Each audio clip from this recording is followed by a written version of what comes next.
अस्सलाम वालेकुम my YouTube family. उम्मीद करती हूँ आप सब खैरियत से होंगे। अल्हम्दुलिल्लाह मैं भी आप लोगों की दुआओं और साथ की वजह से बिल्कुल ठीक हूँ।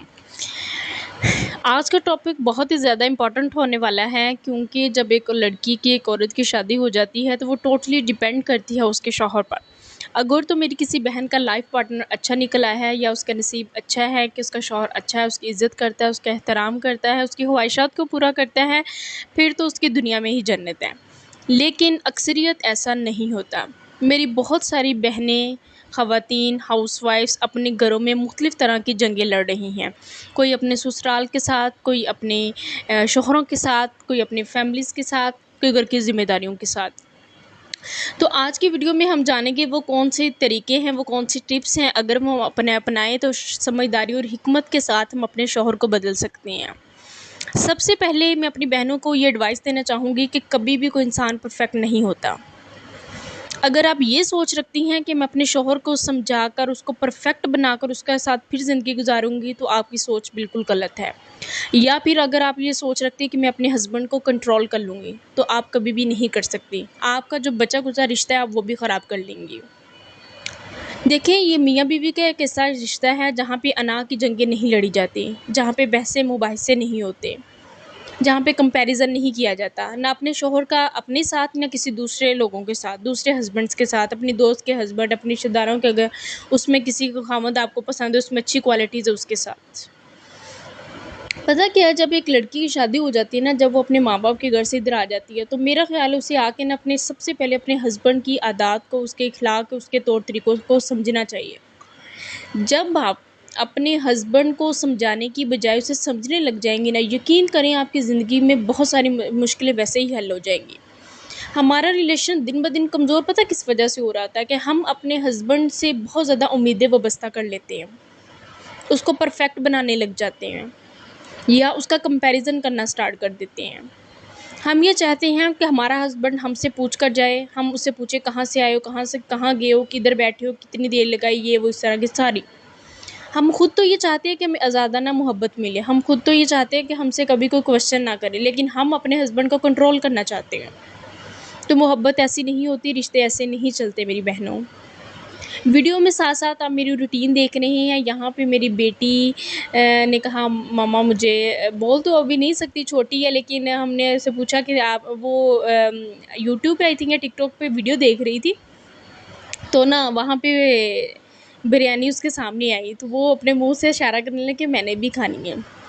तो आपको पता है मैं अपने ससुराल मतलब हमारा जॉइंट फैमिली सिस्टम है अल्हम्दुलिल्लाह, और हमारी अल्हम्दुलिल्लाह अल्हम्दुलिल्लाह सब्र से, हिकमत के साथ, समझदारी के साथ अच्छी ज़िंदगी मेरी गुज़र रही है मेरे ससुराल वालों के साथ। शुक्र है अल्लाह पाक, अल्हम्दुलिल्लाह मैं जितना अल्लाह ताला का शुक्र अदा करूँ कम है। लेकिन कोई भी रिश्ता है ना, चाहे आपका ससुराल के साथ है, चाहे आपके शौहर के साथ है, आपको समझदारी के साथ लेकर चलना पड़ता है, हिकमत के साथ लेकर चलना पड़ता है। कुछ चीज़ें होती हैं जहाँ पे आपको अपने हक़ के लिए आवाज़ उठानी पड़ती है। कहीं कोई जगह ऐसी होती है जहाँ पे आपको इग्नोर करना पड़ता है। कुछ चीज़ें ऐसी होती हैं आपकी ज़िंदगी में जहाँ पे आपको सब्र करना पड़ता है, जहाँ पे आपको हिकमत के साथ चलना पड़ता है। तो मैं भी अल्हम्दुलिल्लाह अपने ससुराल वालों के साथ रह रही हूँ। अल्हम्दुलिल्लाह मेरे 3 साल हो गए शादी को, मेरी एक बेटी भी, और मेरे शौहर भी मेरे साथ नहीं होते, वो ओमान में होते हैं। तो अगर मैं रह रही हूँ तो आप भी रह सकती हैं, खुशी से, हँसी के साथ अच्छी ज़िंदगी गुज़ार सकती हैं। चाहे आप अपने ससुराल के साथ रह रही हैं, अपने हस्बैंड के साथ रह रही हैं। लेकिन मैटर ये करता है कि आप अपने रिश्ते को किस तरह से लेकर चला रही हो। तो साथ-साथ आप मेरी रूटीन देखेंगे कि दिन भर के काम जो होते हैं, आपको पता है औरत की जो ज़िम्मेदारियाँ, और औरत इसी के साथ खूबसूरत लगती है।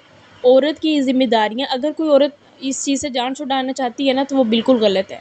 एक औरत घर के कामों के साथ ही खूबसूरत लगती है। आपको तो फ़ख्र से इसको ऑन करना चाहिए कि हाँ, हम औरत, हम हाउसवाइफ़्स, हम घर का काम करती हैं। जी, अल्लाह ताला ने हमें ज़िम्मेदारी सौंपी है, लेकिन साथ-साथ अपने आप को इंडिपेंडेंट बनाने की भी कोशिश जारी रखनी चाहिए। कुछ बनने की, अपने हस्बैंड को सपोर्ट करने की, अपने बच्चों के अच्छे मुस्तकबिल के लिए, उनको अच्छा लाइफ़ जो है वो स्टाइल देने के लिए। तो ज़रूर हर औरत को कोशिश करनी चाहिए। चलें जी, सबसे पहला पॉइंट, आपने अपने शौहर को कभी भी किसी के साथ कंपेयर नहीं करना। चाहे वो आपके दोस्त का हस्बैंड है, चाहे वो आपकी नंद का हस्बैंड है, चाहे वो आपकी किसी रिलेटिव में आपका चाहे आपके किसी हमसाये का हस्बैंड है। हो सकता है कि जो उनमें खूबियाँ हों या उनमें कोई ख़ामियाँ हों, वो आपके हस्बैंड में वो क्वालिटीज़ हों। देखिए, आप अपने खुद में पहले देखें ना। आप में भी तो ख़ामियाँ हैं ना, क्या आपने अपने आप को अपनी ख़ामियों समेत नहीं कबूल नहीं किया? पहली बात तो ये कि अगर हम में ख़ामियाँ तो हम कबूल ही नहीं करते कि हम भी कभी गलत हो सकते हैं। तो पहली बात तो ये कि चाहे आप औरत हैं या मर्द हैं, कभी कोई इंसान परफ़ेक्ट नहीं होता। हर इंसान में खूबियाँ और ख़ामियाँ होती हैं। तो अगर आपने अपने आप को ख़ामियों समेत, खूबियों समेत कबूल किया ना, तो फिर आप अपने हस्बैंड को क्यों नहीं कर रही? छोटी-छोटी बात से उससे गिले-शिकवे क्यों? मैं आपको एक बात बताऊँ, जब हमारा रिलेशन स्टार्ट हुआ ना, मेरा और मेरे हस्बैंड का, जब हमारा निकाह और इसके बाद हमारी शादी की ज़िंदगी जब स्टार्ट हुई, तो मैं ना अपनी छोटी-छोटी बात पे अपने हस्बैंड से मतलब गिले-शिकवे, शिकायत, इससे क्या हुआ, हमारे रिलेशनशिप ख़राब होने लग गया। हालाँकि औरत में इमोशन ज़्यादा होते हैं, उसको छोटी-छोटी चीज़ों पे अटेंशन चाहिए होती है। और यही चीज़ मेरे अंदर थी। लेकिन फिर जब मैंने चीज़ों को एनालाइज़ किया, गौर किया कि यार ये बहुत बड़ी, ये हमारे रिश्ते को ख़राब कर रही है, हमारी जो बॉन्डिंग बहुत अच्छी थी, जो स्ट्रॉन्ग थी, उसको वीक कर रही है। तो मैंने अपने अंदर ख़ामियाँ ढूँढी, मैंने अपने अंदर जो भी मुझ में थी उनको इम्प्रूव करने की कोशिश की। तो यकीन करें, जब मैंने ये चीज़ें देखी, जब मैंने अपने हस्बैंड को, उसकी रिस्पॉन्सिबिलिटीज़ को, उसकी ज़िम्मेदारियों को, उसकी सोच को, उसके अखलाक को, उसके तौर तरीकों को समझना शुरू किया, तो मेरी ज़िंदगी बहुत ज़्यादा आसान हो गई। जहाँ पे मैं बगैर सोचे समझे एक्शन ले लेती, वहीं पे हमारी लड़ाई हो जाती थी। वहीं पे हमारा रिश्ता ख़राब हो जाता था। और जहाँ पे मैं जब मैंने अपने हस्बैंड को समझना शुरू किया, उसकी चीज़ों को वैल्यू देना स्टार्ट की, उसके रिश्तों की अहमियत उसको समझना स्टार्ट किया, तो तभी मेरी ज़िंदगी आसान होने लगी। तो फिर मुझे समझ आया कि जब तक आप अपनी ज़िंदगी में हिकमत, समझदारी के साथ नहीं चलेंगी, आप कभी भी कामयाब नहीं हो सकती। जब तक आप अपने हस्बैंड का कंपैरिज़न दूसरों के साथ करती रहेंगी, आप कामयाब नहीं हो सकती अपने रिश्ते में। आप अपने हस्बैंड को चेंज नहीं कर सकती। आपका हस्बैंड जैसा है, आपको कबूल करना पड़ेगा। हाँ, कुछ अगर उसमें बहुत ज़्यादा बुरी आदत हैं, आप प्यार से, मोहब्बत से, हिकमत से, समझदारी से उसे चेंज कर सकेंगी, कोशिश करने से। लेकिन अगर आप कहेंगे कि मैं अना की जंगें लड़ के, मुझसे लड़ाई करके, झगड़े करके, ऐसे उसको ताने मार के करके तो उसको चेंज कर दूँगी, आप नहीं कर सकेंगी। आप कभी भी नहीं कर सकेंगी। अगर किसी इंसान को बदला जा सकता है तो सिर्फ़ मोहब्बत से, सिर्फ़ प्यार से। अदरवाइज़ आप कभी भी नहीं बदल सकेंगे।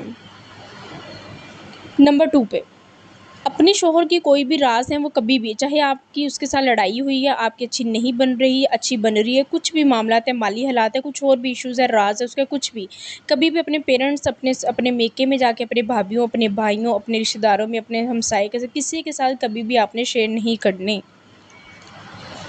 आपके राज़ आपके हस्बैंड के साथ आप तक ही होने चाहिए, कभी भी आपने किसी के साथ शेयर नहीं करने।